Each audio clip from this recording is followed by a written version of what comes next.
गणपति बप्पा का आविर्भाव की कथा तो आप सब ने सुनी ही होगी, पर क्या आप जानते हैं कि उनके वाहन एक छोटा सा चूहा क्यों है? और आखिर कौन था वो मूषकराज जिसे स्वयं विघ्नहर्ता ने अपना सेवक ही नहीं बल्कि अपना वाहन भी बना लिया? आज हम जानेंगे उस अद्भुत और प्रेरणादायी कथा को, जो न केवल गणेश जी की महिमा को प्रकट करती है बल्कि हमें जीवन का एक गहरा संदेश भी देती है। बात है बहुत प्राचीन काल की। ऋषि पराशर के आश्रम में एक असुर ने जन्म लिया। उसका नाम रखा गया गजासुर। जन्म से ही वो अत्यंत बलवान और पराक्रमी था, परंतु स्वभाव से अहंकारी और उद्दंड। समय के साथ उसका अहंकार बढ़ता गया। शक्ति पाने की लालसा में उसने कठोर तपस्या की। वर्षों की तपस्या से प्रसन्न होकर ब्रह्मा जी उसके सामने प्रकट हुए और बोले, वत्स, वर मांगो। गजासुर ने अत्यंत चतुराई से वर मांगा, मुझे ऐसा वर दीजिए कि कोई देवता मुझे युद्ध में परास्त ना कर सके। ये वरदान पाकर गजासुर का घमंड और भी बढ़ गया। वो सोचने लगा कि तीनों लोकों में उससे बड़ा और कोई नहीं। वरदान के बल पर उसने उत्पात मचाना शुरू कर दिया। स्वर्ग, पाताल और पृथ्वी सब उसके आतंक से कांप उठे। उसका रूप भी असामान्य था। वो इतना विशाल और शक्तिशाली हो गया कि पर्वत तक उसके आगे छोटे दिखाई देते। उसका शरीर चूहा जैसा, दांत तेज और आंखें अग्नि की तरह लाल थी। उसकी चाल इतनी फुर्तीली थी कि कोई उसका सामना ना कर पाता। लोग उसे देखने मात्र से भयभीत हो उठते। धीरे धीरे उसका नाम पड़ गया मूषक दैत्य।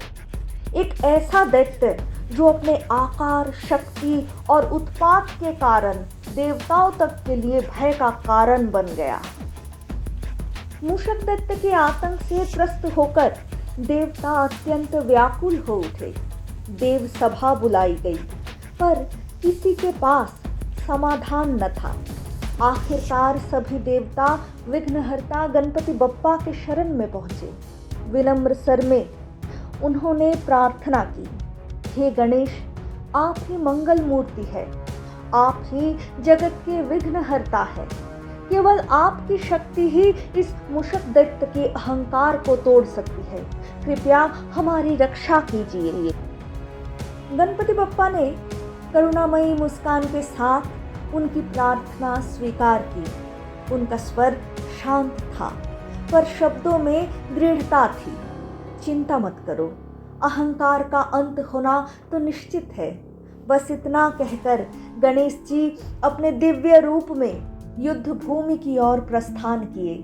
उनका विशालकाय स्वरूप, उनका तेज और दिव्यता देखकर संपूर्ण आकाश झगमगाने लगा। जैसे ही गणेश जी युद्ध भूमि में पहुंचे, मूषक दैत्य जोर जोर से हंस पड़ा। उसकी हंसी इतनी भयानक थी कि धरती हिल उठी और पर्वतों में कंपन होने लगा। अहंकार से भरे स्वर में वो बोला, गणेश, तुम्हारा ये गोल मटोल शरीर, ये हाथी जैसा मुख और धीमी चाल, तुम्हें देखकर तो मुझे हंसी आती है। तुम्हारे हाथों में मोदक सुहाते हैं, शस्त्र और युद्ध नहीं। तुम मुझ जैसे महाबली का क्या बिगाड़ पाओगे? उसके ये वचन सुनकर देवताओं के मन में भय व्याप्त हो गया, परंतु गणेश जी का मुखमंडल दिव्य तेज से चमक रहा था। वे शांत थे, पर गंभीर वाणी में बोले, दैत्यराज, तुम्हें अपने शक्ति पर बड़ा अभिमान है, पर ये मत भूलो, अहंकार ही विनाश का कारण होता है। यदि अब भी तुम अपने भूल स्वीकार कर लो और प्रायश्चित कर लो, तो मैं तुम्हें क्षमा कर दूंगा। पर घमंड से भरे मूषक दैत्य ने गणेश जी की बात नहीं मानी। गणेश जी के शब्द साधारण नहीं थे, उनके स्वर में वो दिव्य गूंज थी जो सृष्टि के शाश्वत सत्य को प्रकट करती है। देवताओं के हृदय में साहस और आशा जाग उठी, लेकिन मूषकदैत्य की आंखों में अब भी केवल घमंड और प्रतिशोध की ज्वाला जल रही थी। उसने गर्जना करते हुए कहा, गणेश, अब देखो मेरी वास्तविक शक्ति।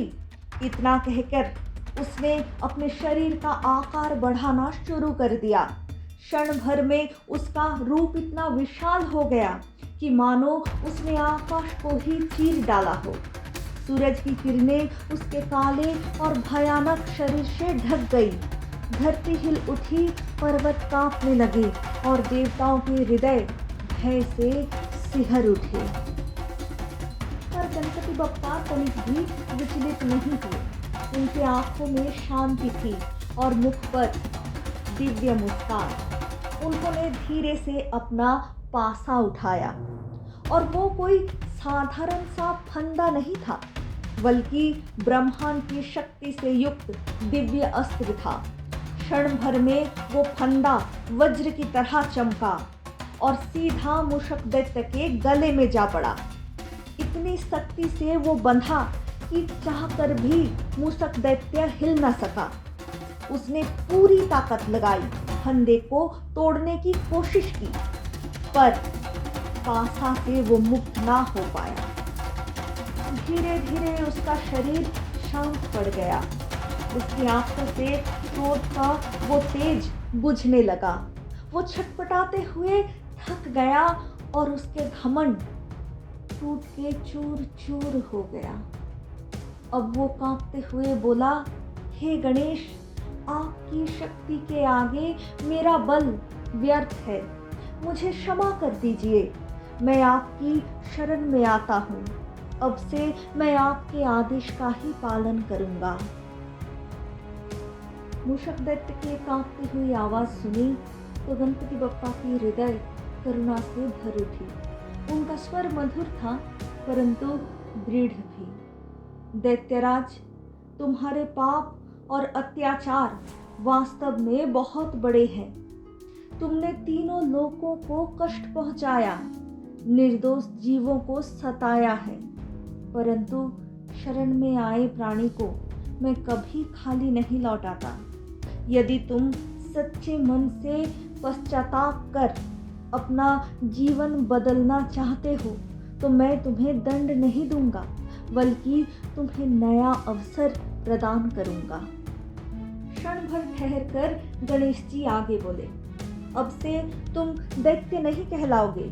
तुम्हारा नया परिचय होगा मेरे सेवक और मेरे वाहन के रूप में। तुम्हारी अपार शक्ति और तीव्र गति अब विनाश नहीं, बल्कि मेरे दिव्य कार्यों के सहायक बनेगी। जैसे ही गणपति बप्पा ने ये वरदान दिया तो दैत्य का भारी भरकम रूप सिमट गया।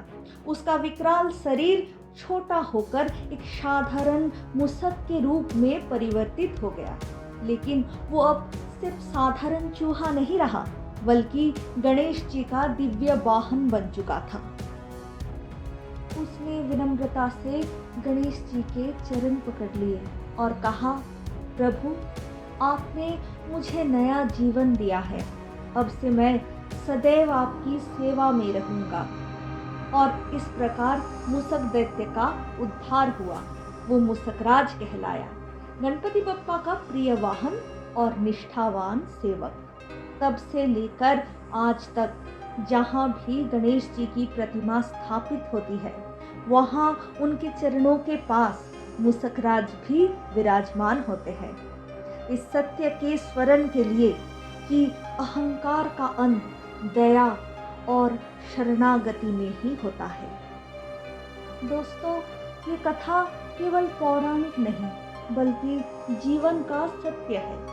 मूषक हमारे बेकाबू मन और इच्छाओं का प्रतीक है। जब ये वासनाएं अनियंत्रित होती है तो विनाश लाती है, पर जब इन्हें भगवान के चरणों में समर्पित कर दिया जाए तो यही साधना और सफलता का आधार बन जाती है।